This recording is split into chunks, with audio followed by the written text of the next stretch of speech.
Did you receive this postcard in the mail a few days ago? Yeah, we did too. Sometimes the politicians have such a blatant disregard for their own record in office that we just can't keep our mouths shut.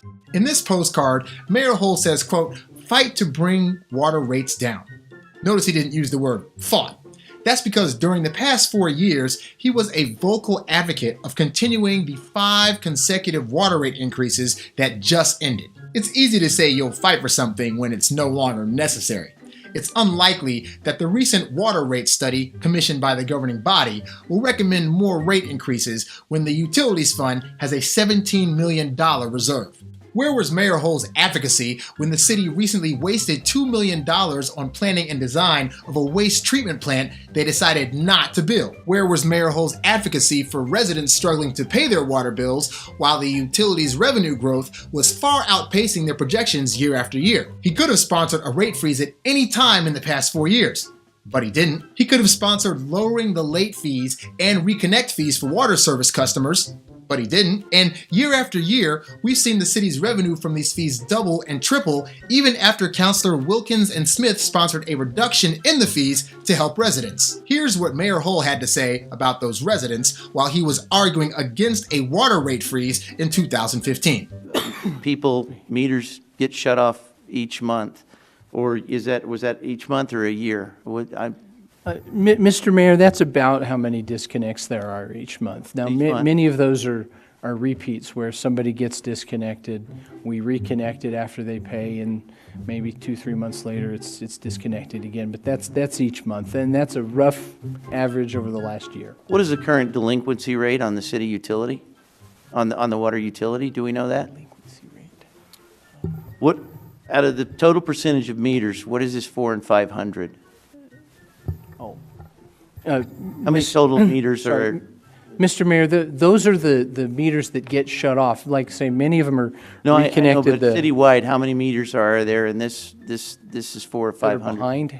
What's that? Mr. Mayor, I'm sorry. What are the total number of meters that the utility services? Approximately 33,000 meters. 33,000. So this represents 1%, 2%. It's about 2%. Okay, delinquency rate. I would say about 2% are shut off each month. And how does that look on a national average? Have you looked at that number? I don't Would have you that think that, information. okay, speculating, you think that would be high or low from a national average? You know, Mr. Mayor, I'm just curious. You don't have to answer that. That's I'd hate fine. to speculate. I mean, there's so many variables. I'm sure it's ahead of other communities. I'm sure it's, actually I know for a fact it's well behind many other communities, that it's much less than others. Okay, the commission is approving or recommending an approval of this. And based on the APM, the recommendation here just tells us what their vote was, which is it says they voted 5-2 in favor, support of the rate freeze. Did the Utilities Commission do an advanced budget study other than the 1 year? I mean, did they go 2-year, 3-year, 4-year, 5-year?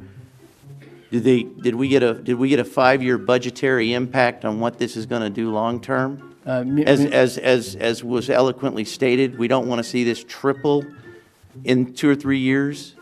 So what would happen here if we didn't do a? Did the Utilities Commission provide us a study supporting why they felt that this freeze was necessary? The 2%, that's pretty small. 2% are only being shut down a month. Okay. You know, when the government is trying to sell me on a new tax, they always break it down by a week or a month. Well, how much are you going to pay a month? Let's take a look at that at a year rate. That's almost 20%. 20% of them are being shut off a year. That's a significant amount. And I talked to, you know, one of the counselors brought up, you know, who's helping these people?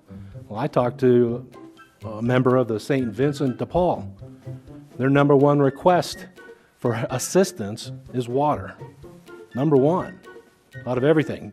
As for fighting not to raise taxes, you only have to look to the 2 new taxes on your current ballot to remember that just last year, the mayor was advocating to put them there. This postcard is disingenuous at best. It's the kind of double talk that gives all politicians a bad name. In this battle of mayoral mailers, we'll keep an eye out on all the candidates and their claims.